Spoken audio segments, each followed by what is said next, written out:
just to recap everything what we have learned out of operating system is number one is that there are number of jobs those are running on operating system. The operating system's job is to manage the hardware resources in an efficient way so that it gives the best response time to the user, and user can run their jobs concurrently. So one user wants to start their multiple jobs at same time, even then your single core processor would be able to answer it using the concept of concurrency. And now as we move forward, there is a progress and technology advancement for multi-core processors. So with that, we come up with an idea of threading, and, and then threads are basically are the smallest part of that particular process. We break them into threads, and those threads are running concurrently, or they can also run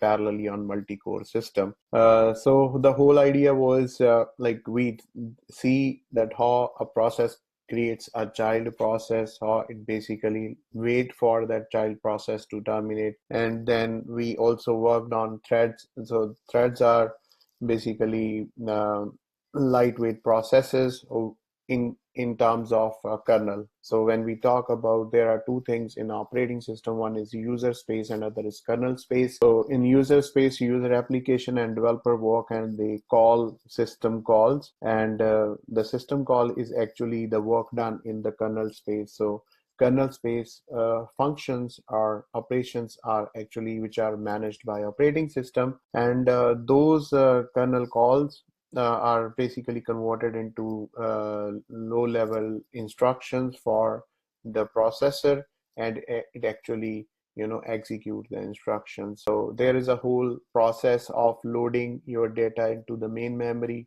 and then your short-term scheduler would actually switches your process from ready state to the execution state and allocate the CPU, and then whole set of the life cycle of a process would actually start. So we also discussed something about how they are sharing the memories and locations. So there are two methods. One is basically shared memory model, which you have used for your assignment, and other is inter-process communication, which happens whether it is on the processes are running on same system, or they are running on a bigger computer network system. So that we also discussed, and we also discussed about how the threads are created, how each would be doing and calling a different function to perform certain task which is assigned to it. So that was also covered. Now moving toward CPU scheduling. CPU scheduling is how we allocate the processes which are in ready queue to the CPU. So how that would happen, there are algorithms for that. So I know that you all are very good at data structure. So mostly, as we have discussed earlier also, so queues are just the ADT which you have done in your CP164. So how to manage those queues, how to build those queues is basically depend upon the algorithm which we would be discussing today. Once the queue is created, the CPU, the dispatcher, there is a program which would actually allocate the process to the CPU. So that we are going to discuss today, and we also try to look at some of the commands that we can use to actually. The agenda is discussion about CPU scheduling, and then we basically the core concepts are same. So what we want to do is that my processes should be like the processes should be basically the whole idea of CPU scheduling is to keep your CPU busy all time. That is the concept. So if you can look at, there's a top command and how much CPU I'm currently using and how much it is free. So this is 99% of my CPU cycles are going free. So my CPU is just sitting free, and no cycle is being used for doing any computation. So you can assume that how much power my CPU has, and even I'm not running all those sufficient programs which can actually make my CPU busy, because this is happening because the technology has gone so for processors.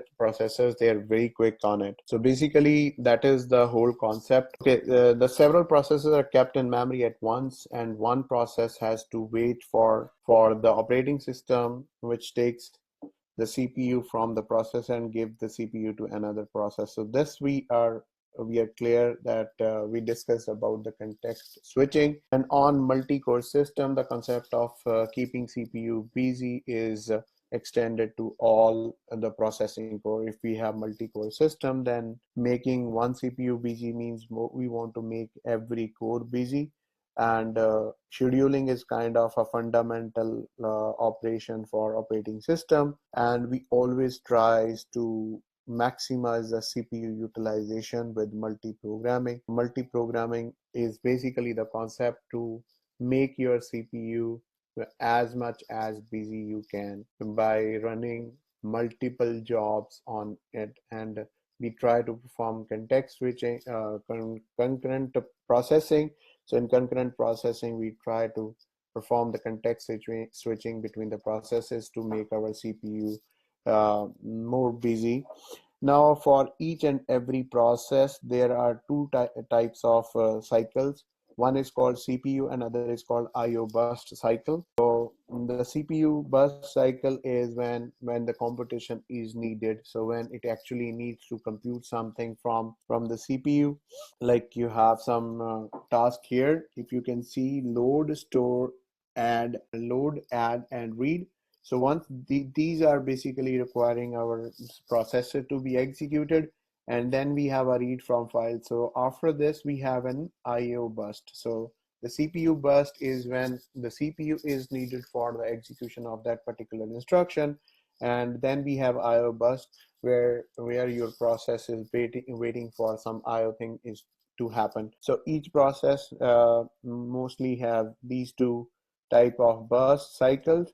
It varies what is the width of it. For CPU burst is followed by IO burst, and CPU burst distribution is main concern. So we look at how the duration of the CPU burst is required. So if, let us suppose, your computer is doing only computation, it's keep on adding, multiplying something, it is basically a CPU burst. So it has a longer CPU burst. There may be processes who just want to read something from the user keyboard. Let us suppose there is a thread which is just asking for user to input something and then just to share the information with other threads. But it is mostly based on the IO, so it would be waiting for IOs to happen rather than doing some computation. So that process would be IO based processes, and the processes which require more computation than IO, they are called more CPU based processes or CPU bound processes. So there is some calculation is done. So benchmarking is there, that what is the size of the burst duration. So the duration of CPU burst have been measured extensively. In the figure, the curve has a large number of short CPU bursts and small number of long CPU bursts. So based on this, we can actually say that most of the processes in which are running on your computer, they are basically having a small burst CPU burst than the number of long CPU burst is smaller.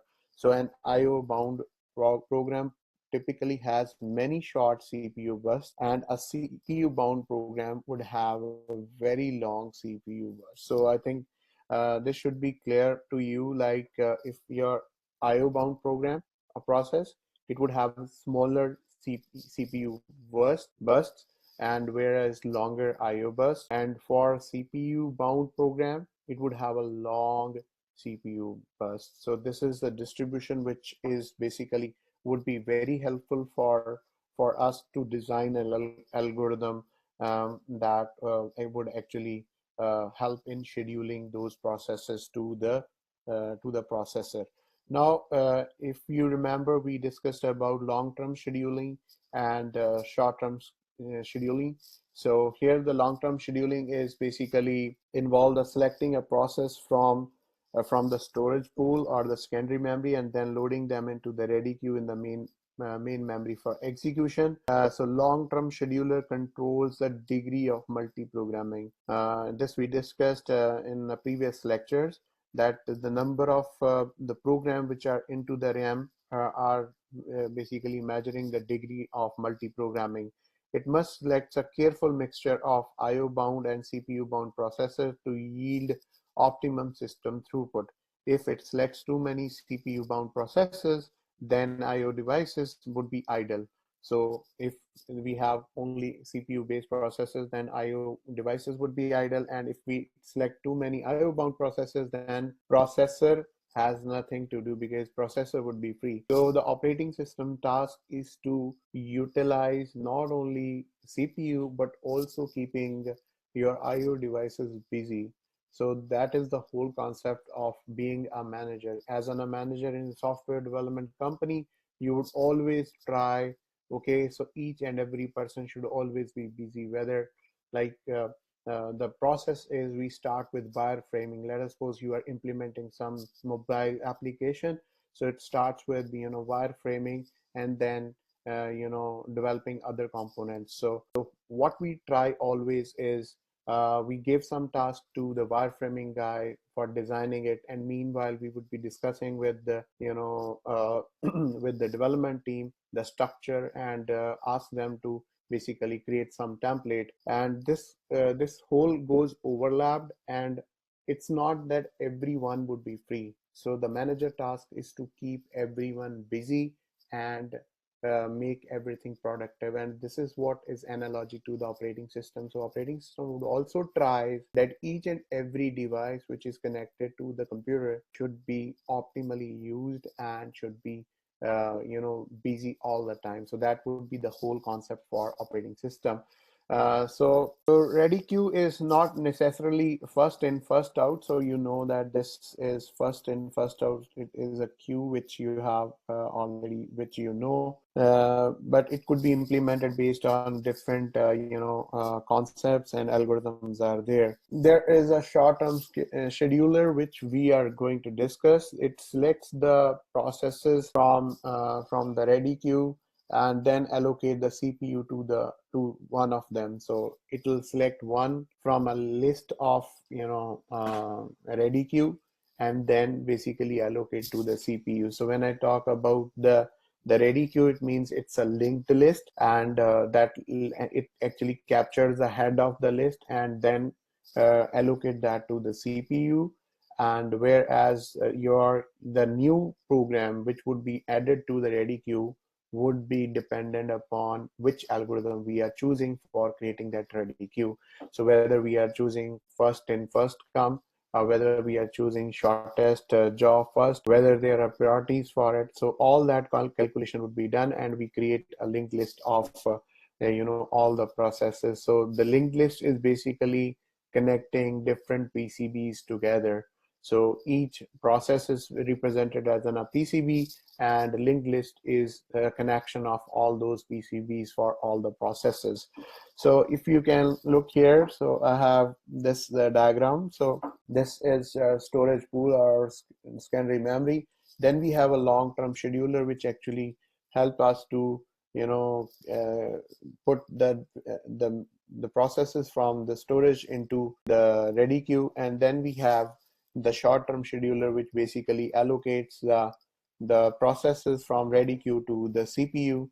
And then from the CPU, your process may be going for IO waiting queue, or it may actually terminate. So there are different, you remember the life cycle of a process, so same would be happening. So the short-term scheduler executes much more frequently than your long-term scheduler, because and as the process may execute only in few milliseconds, so short-term scheduler execute much more frequently than long-term scheduler.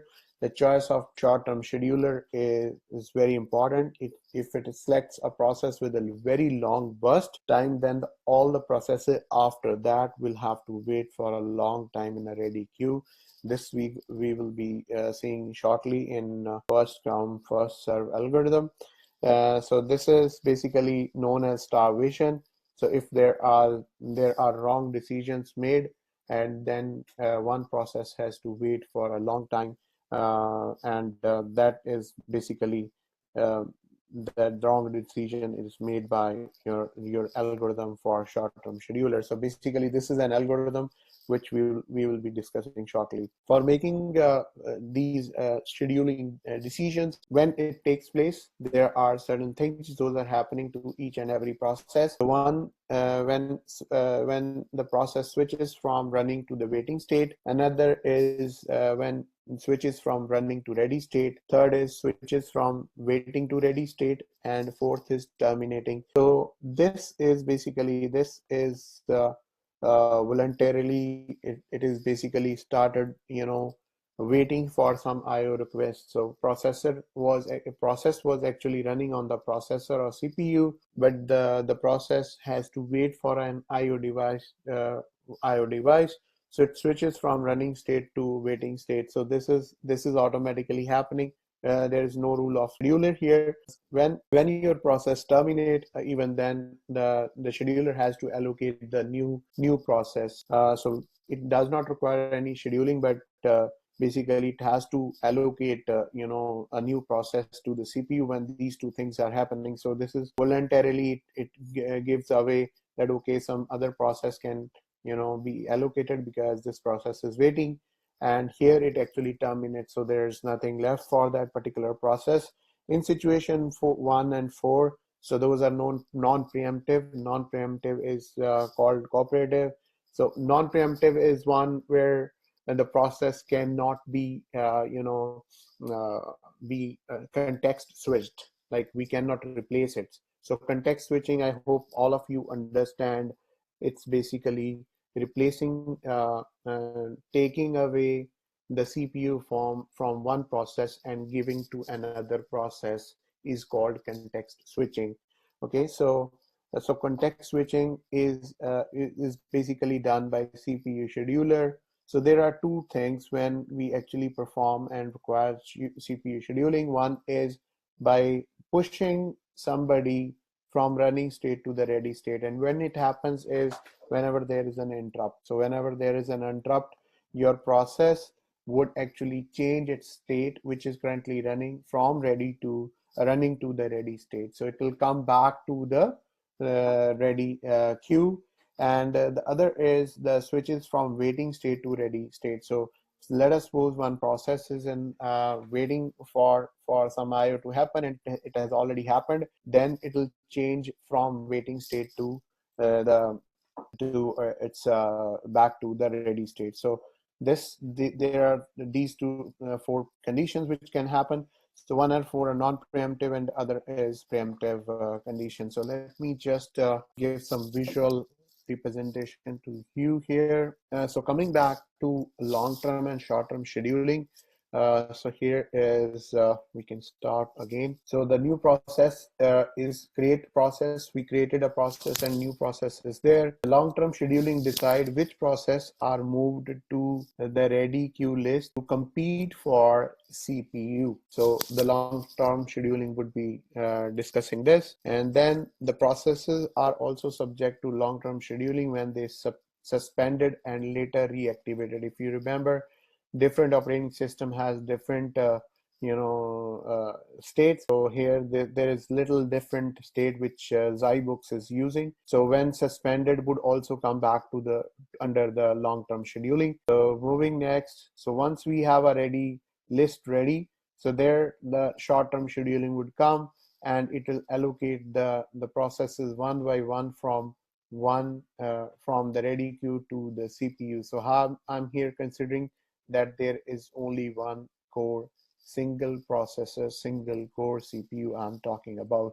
So this is about long-term and short-term scheduling. So both are doing their task independently. The next is preemptive and non-preemptive scheduling. So for preemptive and non-preemptive, let us suppose your process P1 started executing, and non-preemptive scheduling is saying that it cannot be interrupted in between. It cannot be interrupted. So if you remember, we were talking about state 2 here, which is from running to ready state.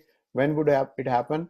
So whenever there is an interrupt. So non-preemptive scheduling is basically saying when a process is allocated to a CPU, it cannot be interrupted, and it basically the context switching can be performed. Either it goes for IO state or it actually terminates. So this is non-preemptive scheduling. So let me start this visual representation of it. So there is a process 1. Then at time 2, we know that all systems are time sliced. At time 2, there is a process added to queue, which is P2. So P1 starts at time T1 when there was no other process. It started execution.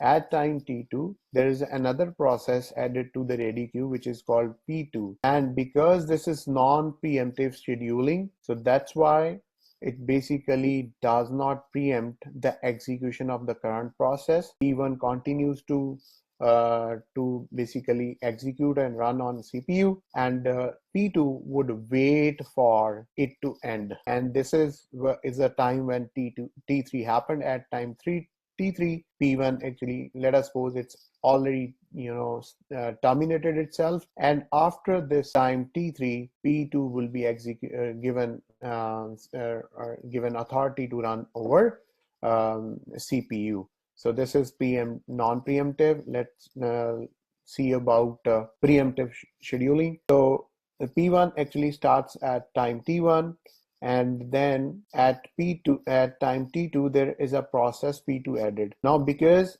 the priority, we will discuss this shortly, how the priorities are assigned.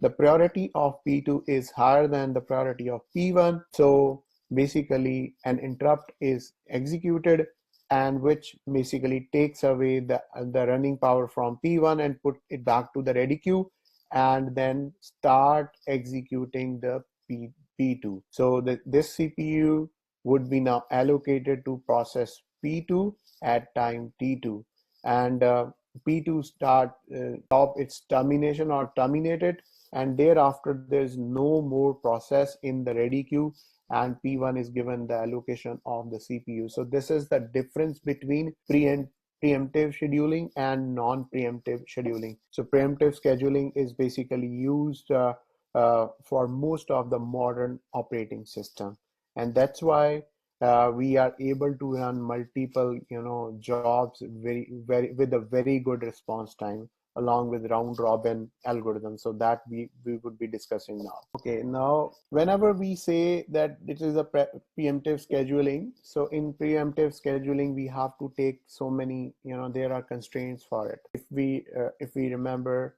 like whenever a process is loaded into the memory, it has some address space. So whenever a process is actually executing, it has something into the register, CPU registers. Then there are instructions. So we discussed about the hierarchy of memories. Then there is a cache memory. Then it has a register. So when your process is allocated to the CPU, it means the process would take its data and instruction into the cache memory and also into the registers. So whenever a preemptive scheduling is happening, it means that we have to unpopulate all the data which is actually related to the processes there onto the processor register and into the cache memory. So that way there is a load onto the system. So it's not, it is costly affair. So because we have to first populate for a process everything into those memory locations, and then we have to erase or delete or unpopulate the data from those places and put that back into the ready queue. So there is a cost for it.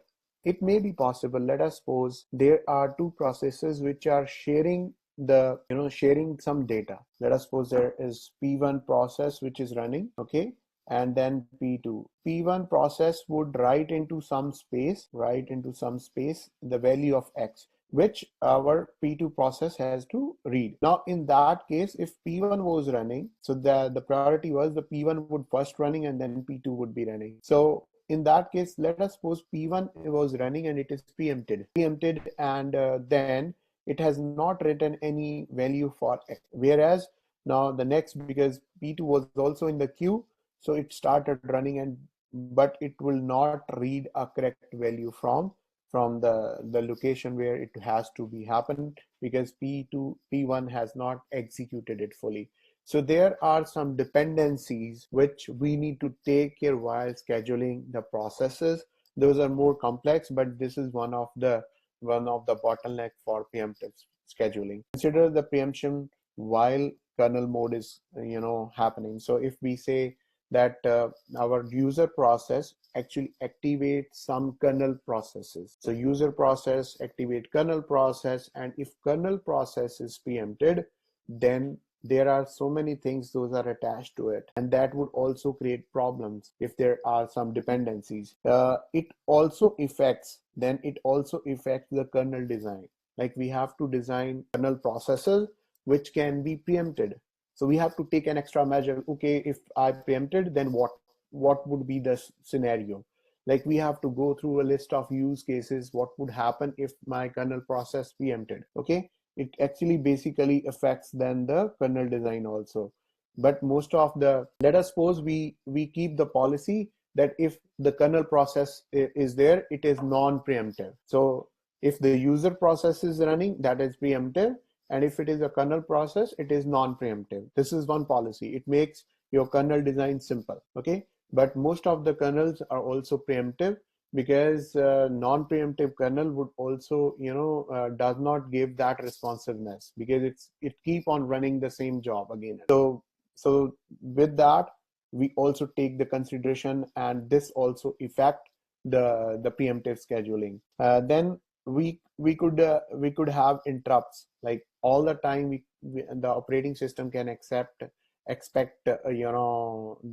interrupts. So there may be code sections which should not be allowed by multiple processes till the time it is written by one process. So in that case, it may be possible that, okay, we stop interrupt, we send a signal that, okay, no interrupt could come whenever this process is reading from this particular memory segment. So the memory management and synchronization processes, we will discuss that more in detail on it.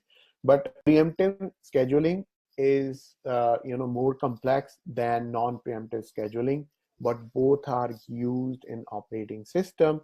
It depends upon the type of the process, and also the algorithm which actually running those processes or scheduling those processes. Now we have another process which is called dispatcher. Dispatcher module is give control of the CPU to the process selected by short-term scheduler. So this involves switching context. What it will do is it will do this context switching to the user mode, and jumping the proper location in the user program to restart the program. So it will basically set up everything for the computer to do. So what it does or do is CPU is executing, then there is context switching, so it will save the states into the PCB and then restore the PCB1, and then P1 process would start execution. So the difference here, the time taken, is an overhead for performing the context switching, and we try to minimize the time. This is called dispatch latency. So the time it takes for dispatcher to stop one process, means clean up everything from the CPU and then start another process, means restoring everything from the PCB for P1, is called dispatch latency. So this whole job is done by dispatch. Okay, now there are different criteria used for scheduling, like how we want to schedule, what is the priorities, what attributes we would look at for scheduling and giving priority to the process. If you remember, you implemented priority queues. In priority queues, you have one flag which is basically holding some value. So the minimum value it holds, highest priority it has. So when it has a highest priority, it would be the first head of that queue, and the lowest would be the tail of that queue. So this is what you have already implemented. So what is the criteria to actually create that priority flag, whether it is you say, okay, this is the shortest job, so that's why I want to give it a higher priority. It is a job from real-time system. Let us suppose I remember I talked about automatic braking system. The highest priority job would be when somebody presses the brake. So there are so many other processes those are running in your car or in your aeroplane. So whenever in your car, if I talk about automatic braking system, so in your car there are many processes that are running, but when the driver presses the brake, that becomes the highest priority process. Okay, so in that case, we have to assign the highest priority to that. So the mechanism is the type of the process. The category of the process is basically saying, okay, this should be of highest priority. There are different criterias for it, but we also measure the performance of for the algorithm. So some are like, if we have a good criteria, it would actually give us, pass some things. Those are the criteria which we are discussing here now. One is CPU utilization. CPU utilization is how much busy your processor would be if I use a algorithm, because each and every algorithm would be biased toward one set of problems. In computer science, there's no algorithm which is perfect under all scenarios. So that's why we always, come up with something which is, not 100%, but it is 80% good for that particular chances. So we always give, like we talk about machine learning algorithm. There's no algorithm which could give you 100% accuracy. So there's nothing like that. So we always hover over different algorithms. We try to find out which is most optimal for a given class of processes. Like in our computer, like we are using, all processes are non-critical kind. And if I'm talking about ABS system, okay, if I'm talking about the computer system which is running in your aircraft, then there are many jobs which are most most important and most critical. So those are called real-time systems. So it depends upon the type of the system we are running on, and then there are criteria for it. So for our system, so the first thing is CPU utilization. We always look for how much utilized is our CPU. So I show you one command which you can use for basically testing the CPU utilization. On Windows, it is Windows Task Application Test. What it is said, Windows Task Messenger. So basically, the Task Messenger would actually tell you the application and processes and the performance and networking. So you can see on your Windows system by doing Control Alt and Delete.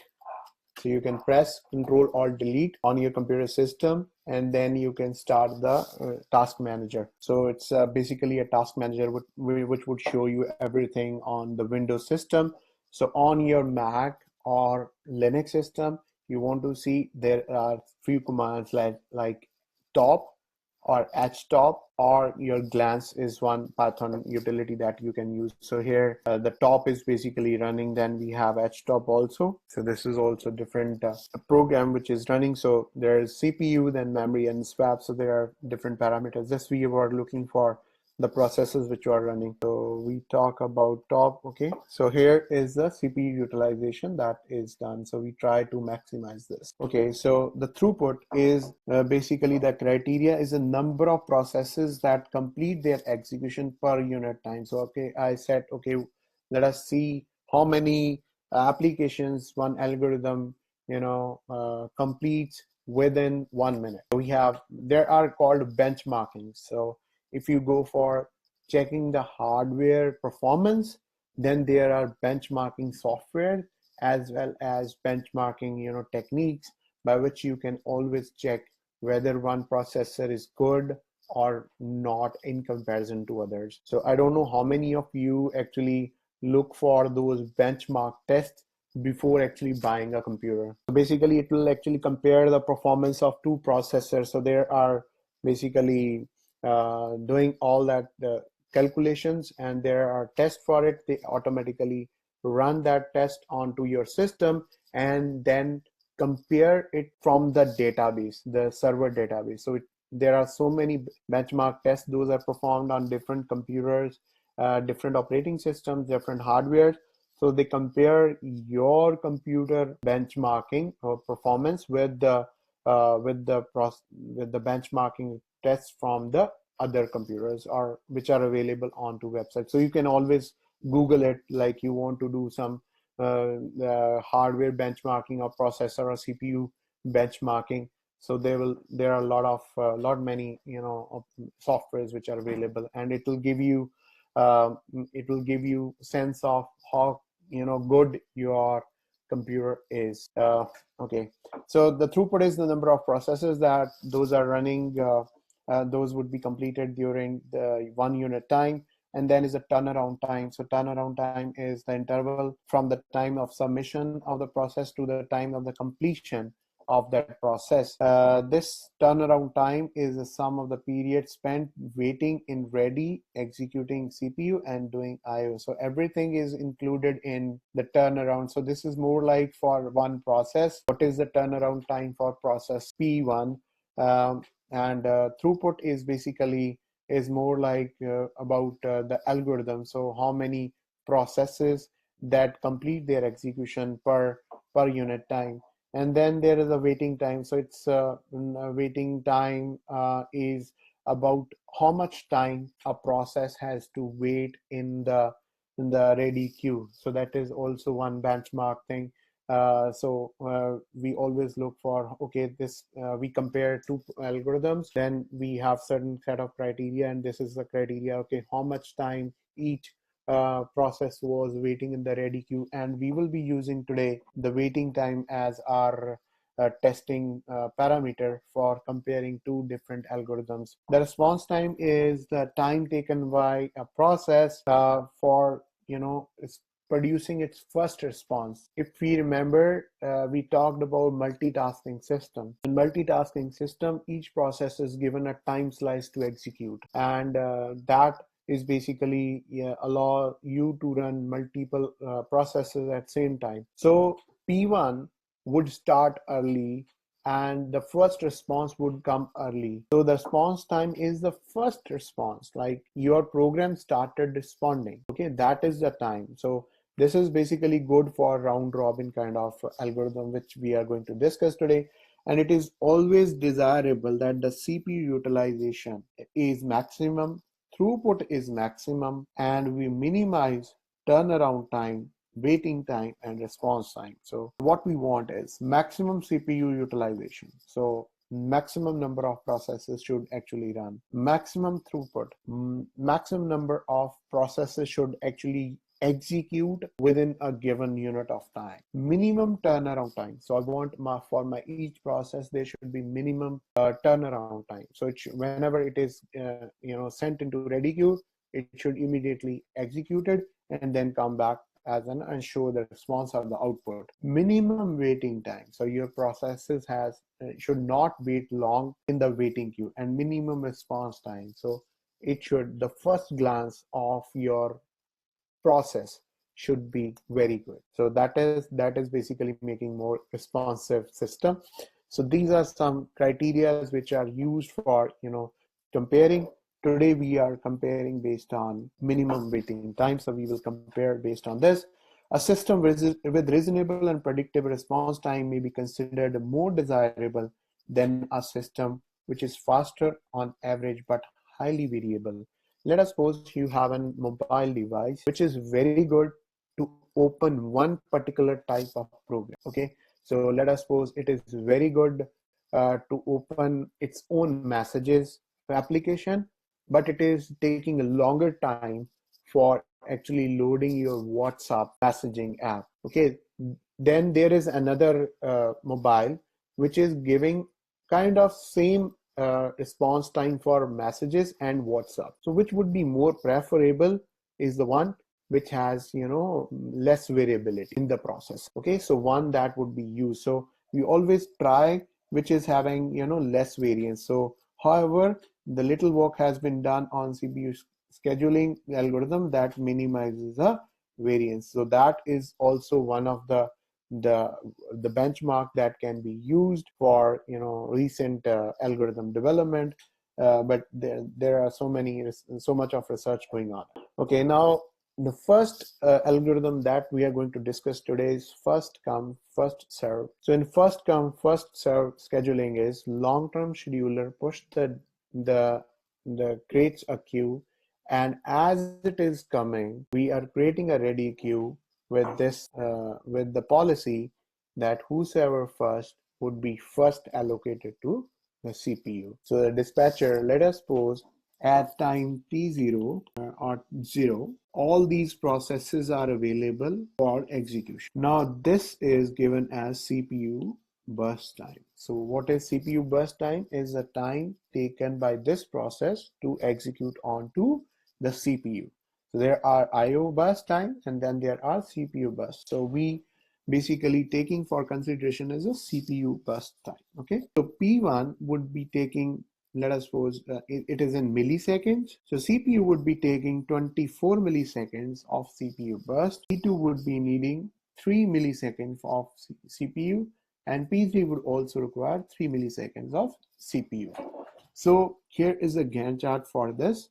So at time 0, because this is first come first serve, so I just create a dummy priority. So I say this is 2 and 3.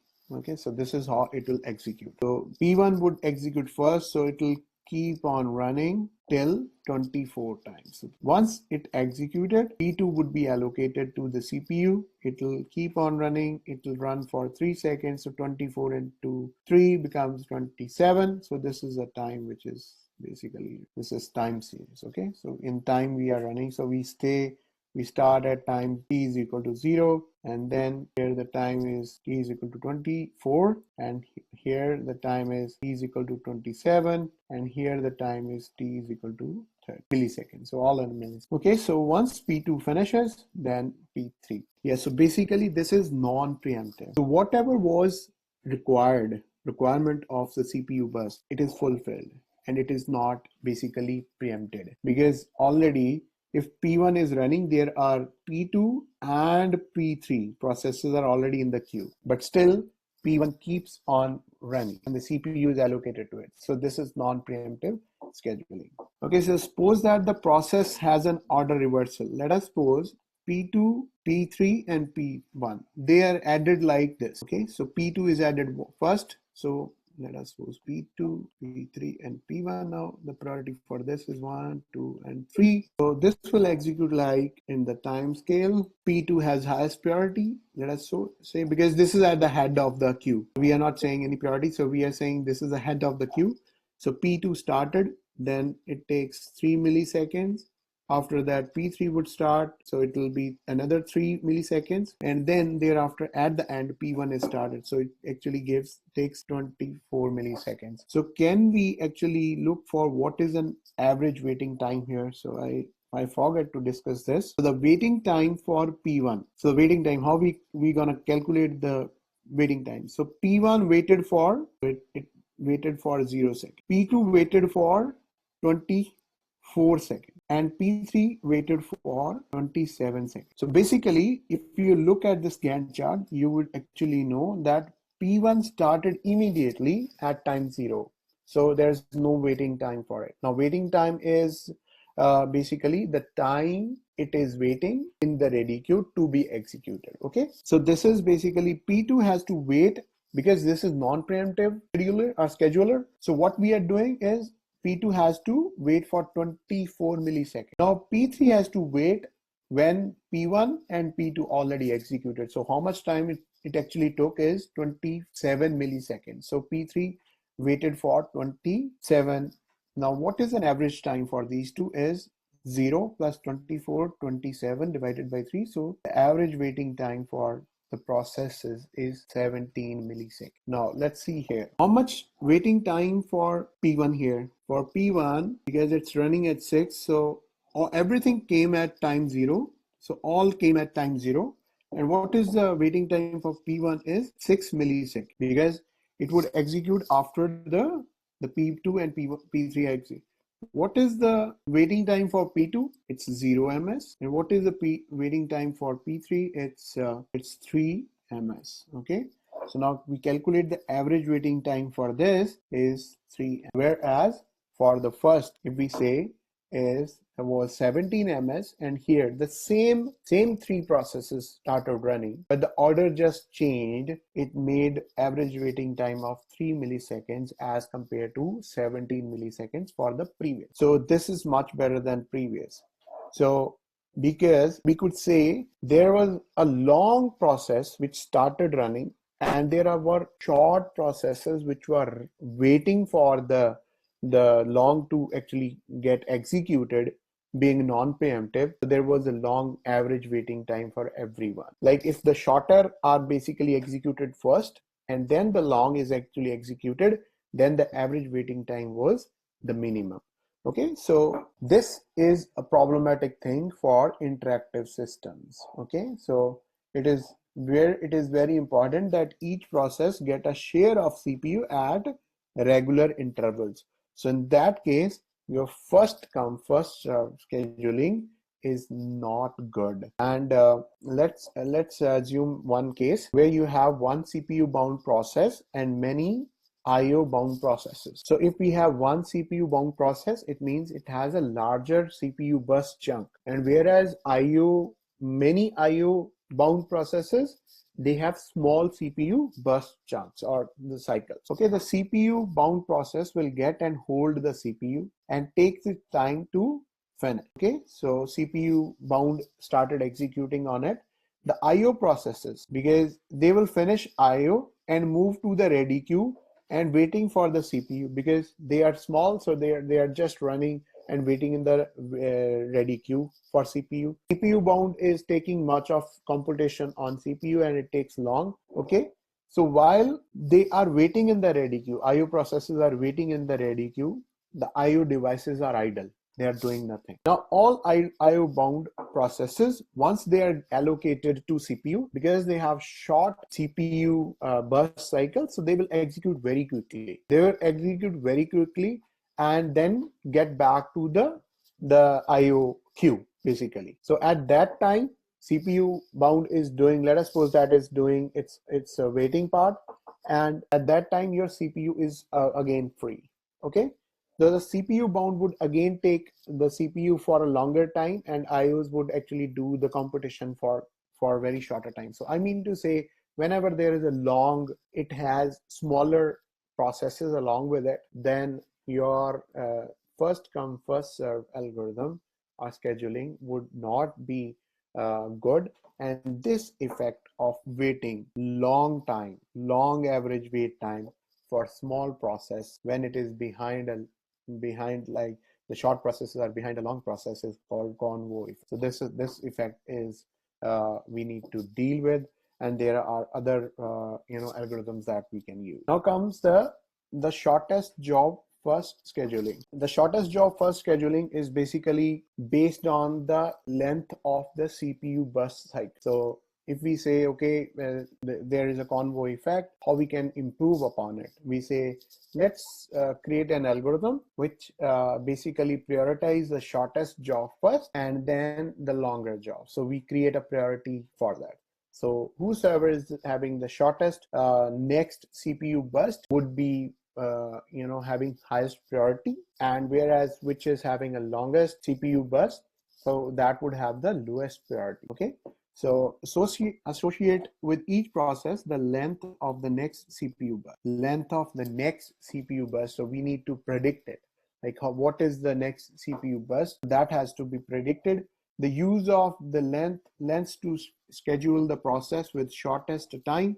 If the next CPU burst of the two processes are same, then we use first come first serve scheduling used to break the tie. Okay, so if we are doing it based on the shortest job first scheduling is based on the next CPU burst, we can call it as the shortest next CPU burst algorithm, because it depends upon the size of the next CPU burst cycle. This is optimal and gives a minimum average waiting time for a set of processes. So the shortest time first job algorithm is always considered optimal algorithm and used with many applications, even if it is a real-time system or it is a normal desktop operating system. So mostly this is also preferred along with the round robin algorithm. So if you say, okay, so here you can see the biasing of the algorithm. The biasing of algorithm for shortest job first is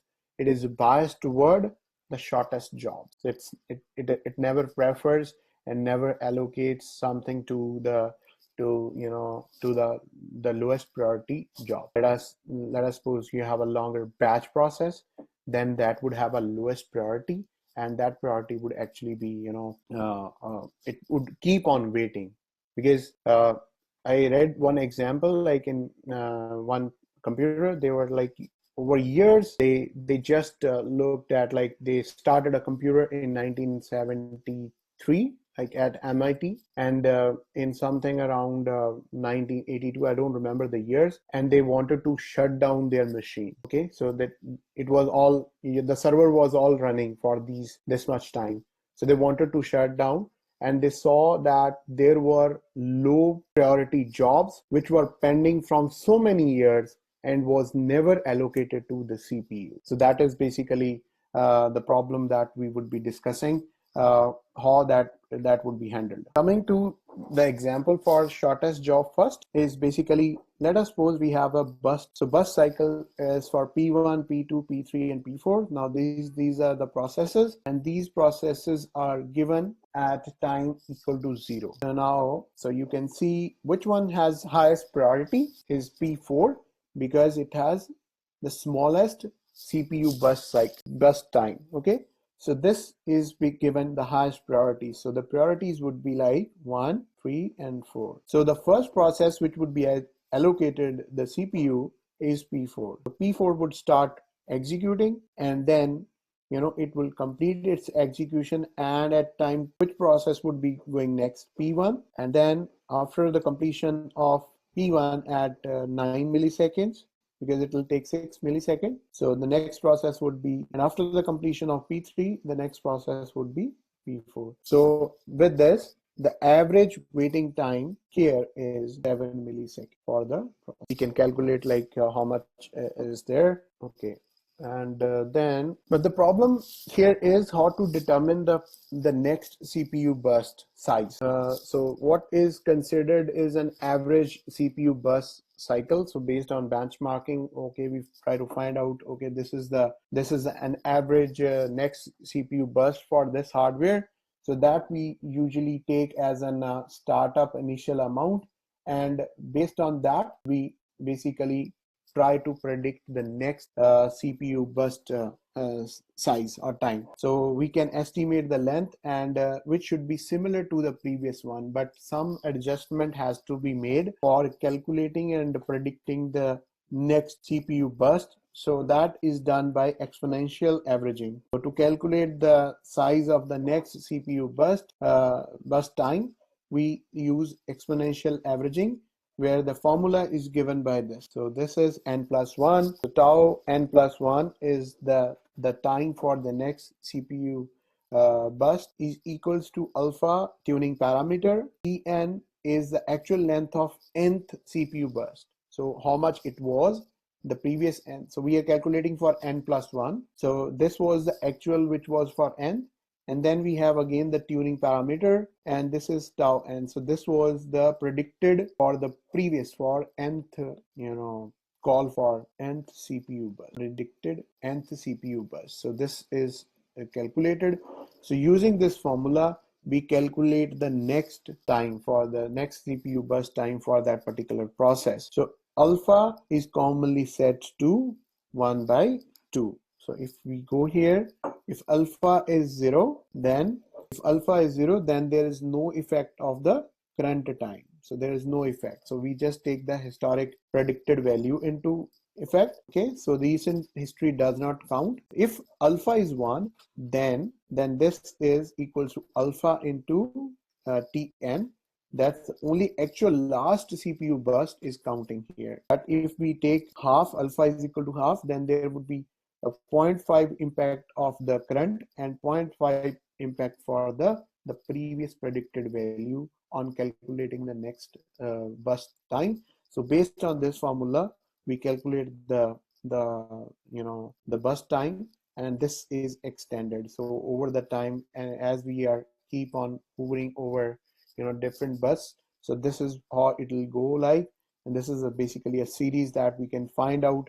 And as alpha are less than or equal to 1, each successive term would have less weight than its predecessor. So this is how we actually calculate burst time. And based on next burst time, so we are, no, Harshal, you need not to remember this formula. So based on this burst time, so we find out which job has a minimum burst time, and then we actually schedule based on that particular parameter. This is how we go. So tau 0 can be defined as a constant and as an overall average system. So there is initial approximation we take and we start from, and then this graph is showing how we can actually start with the tau 0 is equal to 10 and alpha is equal to half. So the CPU burst would be calculated like, so we start with the initial approximation and then we keep on calculating with alpha is equal to half. So this is the actual time, and then based on this we actually keep on guessing the next predicted value. So based on this next predicted value, so our algorithm would actually be calculating which job should be scheduled next. Okay, so we considered that all jobs are arriving at same time. It may be possible that all jobs are arriving at different time. In that case, what would happen? Let us suppose the arrival time. So P1 arrived at 0th time, P2 arrived at first time 1 millisecond, P3 arrived at 2 milliseconds, and P4 arrived at 4 milliseconds. So now we have to calculate the average waiting time. So what would happen? What would happen is, here we can consider that at 0th time P1 starts executing, and this is, we are talking about preemptive .s job first Gantt chart. Okay, this should be very clear. Preemptive .s job first Gantt chart. So means preemption is allowed. The preemption is allowed based on the priorities of the task. If there is an highest priority job available in the ready queue, then the lowest priority job would be context switched and the highest priority job would be allocated the CPU. So P1 started executing because at time 0 it has a burst time of 8 milliseconds. At P1, at this time, P1 is added into the queue. At this time, when P2 is added into the queue, P2 has burst time of 4 milliseconds. So if we say till here, the remaining burst time for till here at time 1, the burst time left for this is 8 minus 1. Am I clear on it? At time T1, at time T0, this was its burst time. At time T1, so 8 minus 1 is equal to 7 is the burst time left for it. So at time T1, this is time T1, the P1 is added. Now it has a burst time of equal to, predicted burst time of is equals to 4 ms. Okay, so in that case, the priority of P2 become higher than the P1. So what would happen? Preemption. So context switching would happen. And once the context switching would happen, this P1 with this time would actually go to and P2 start execution. So P2 start execution. Now what would happen here? Let's take one example. Here is time is equals to T1. And now at time T2, time T3. So at time T1, P1 is added. At time T2, at time T1, P2 is added, P1 is added here. At time T2, P3 is added. Now at time T2, this is when this P2 is running, P3 is added. Now look at the burst time cycle of this. This has 9 milliseconds, P1 has 7 milliseconds, and P2 is running, so it has left with 3. So which has a highest priority here? The priority would be highest for P2. So P2 continues to run, keep on running. So P2 continue to run. At time T3, another process P4 is added. Now this is added. Now here we can see the time of burst time of BT is equals to 5 milliseconds, but the running process P2 is left with only 2 milliseconds. So it has a highest priority, and P4 has more priority than lower priority than this. So P2 keeps on running. Okay, so it will finish. So there is no context switching performed when P2 was running. Okay, so at time T5, what would happen? P2 actually executed. Now we left with how many processes? P1, P3, and P4 here at this time. So P1 is left with 7 ms, P3 is 9 ms, and P4 is 5 ms. So which one has a highest priority? It is basically P4, because P4 has the lowest BT and it has highest priority, and from there basically this is allocated. So P4 actually start running. Now in the queue we have P1 and P4 already. So at this time we have P4 and P1 running. So what is the priority of P1 and P4? Which one has the highest priority? It is P1. So P1 started executed. So P1 and P3. So P1 started executed, and here at this time P3 is only one which is there. So it start execution. So this is how your shortest job first would actually calculate the average time for it. Now average time, waiting time for this. If we say 10 minus 1, what does it mean? P1 has to wait 10 minus 1. So this one, which it actually executed here, so 9 millisecond it has to execute. Wait. P2, it came at time T1 at 1 and just started execution. So there is no wait time for it. P3 came at time T2 at 2 milliseconds and waited till 17 seconds. So 17 minus 2 when it came, 17 minus 2, this line is basically the waiting time for P3. And let's talk about P4. P4 came at 3 milliseconds. So P4 came at this time, started execution at time T5. So 5 minus 3 is equals to 2. So this will be counted and this would be the sum. So this is equals to 6.5. Let us suppose you have non-preemptive scheduling. Can you calculate the waiting time, average waiting time for it quickly? So we are already needed time. Can you quickly count what would happen? Okay, so at time T0, P1 is available. The same thing. This would be happening. So if I would clear thing. So at time T0, P1 is available. Now P1 is not, this is non-preemptive for shortest job first. So what would happen? P1 is available, there is nothing in the queue. So what would happen? P1 start running. P1 would start running. At T1, P2 is added. At T2, P3 is added. At T4, P4 is added. Okay. So because this is non-preemptive shortest job first, at time T0, P1 was the only job which was running. So what would happen? P1 continues to run for how much time? 8 milliseconds. Has anyone calculated? Okay. Now once this is done, at this particular location, how many processes are available? P2, P3, and P4. Which one would be the next executing? Here would be P2 would be executing, and for P2, how much is the time? 4 milliseconds. What are in the waiting queue here? P3 and P4. Which one would be executing now? P3 or P4? P4. So it is 5, 17. And now at here, how many are left? P3. So what is the length of P3 is 9.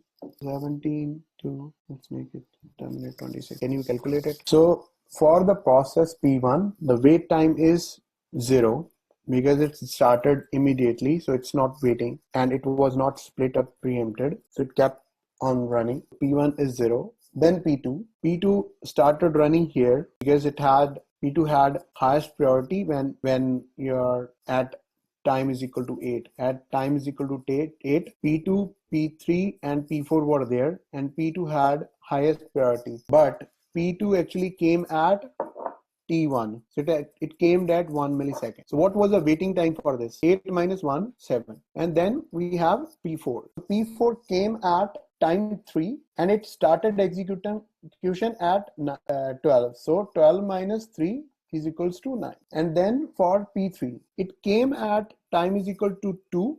So when here its time is 2 ms, then it started running at 17. So 17 minus 2 is equal to 15. So what is an average? 7 9, 0 plus 7, 9, 15 is equals to how much? 31 divided by 4. This is how we will calculate the basically the